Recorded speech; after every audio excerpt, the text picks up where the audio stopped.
Deuteronomy 11. You shall therefore love the Lord your God, and keep his charge, his statutes, his rules, and his commandments always. And consider today, since I am not speaking to your children who have not known or seen it.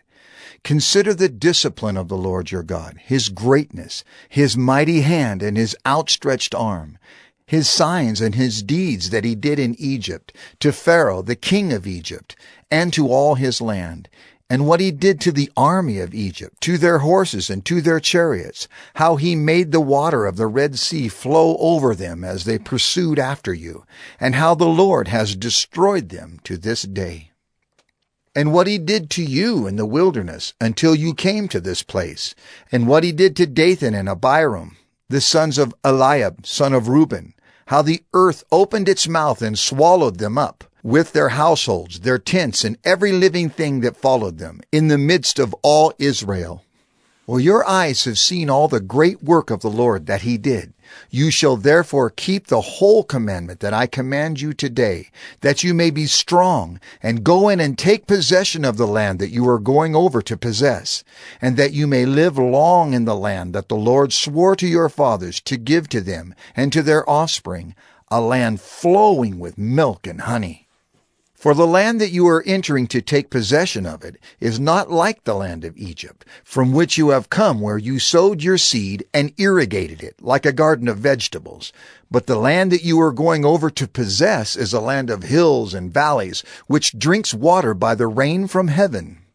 A land that the Lord your God cares for. The eyes of the Lord your God are always upon it, from the beginning of the year to the end of the year. And if you will indeed obey my commandments that I command you today, to love the Lord your God and to serve him with all your heart and with all your soul, he will give the rain for your land in its season, the early rain and the later rain, that you may gather in your grain and your wine and your oil. And he will give grass in your fields for your livestock, and you shall eat and be full.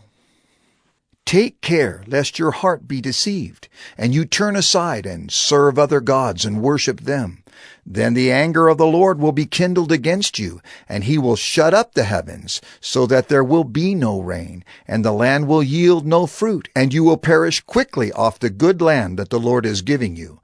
You shall therefore lay up these words of mine in your heart and in your soul, and you shall bind them as a sign on your hand, and they shall be as frontlets between your eyes. You shall teach them to your children, talking of them when you are sitting in your house, and when you are walking by the way, and when you lie down, and when you rise. You shall write them on the doorposts of your house and on your gates, that your days and the days of your children may be multiplied in the land that the Lord swore to your fathers to give them, as long as the heavens are above the earth. For if you will be careful to do all this commandment that I command you to do, loving the Lord your God, walking in all his ways, and holding fast to him, then the Lord will drive out all these nations before you, and you will dispossess nations greater and mightier than yourselves. Every place on which the sole of your foot treads shall be yours. Your territory shall be from the wilderness to the Lebanon, and from the river Euphrates, to the western sea. No one shall be able to stand against you. The Lord your God will lay the fear of you and the dread of you on all the land that you shall tread, as he promised you. See, I am setting before you today a blessing and a curse. The blessing, if you obey the commandments of the Lord your God, which I command you today.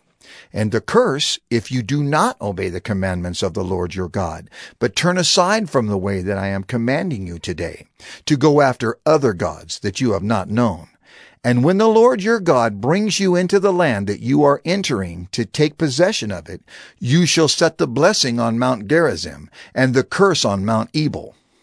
Are they not beyond the Jordan, west of the road toward the going down of the sun, in the land of the Canaanites, who live in the Arabah, opposite Gilgal, beside the oak of Moreh? For you are to cross over the Jordan to go in to take possession of the land that the Lord your God is giving you. And when you possess it and live in it, you shall be careful to do all the statutes and the rules that I am setting before you today.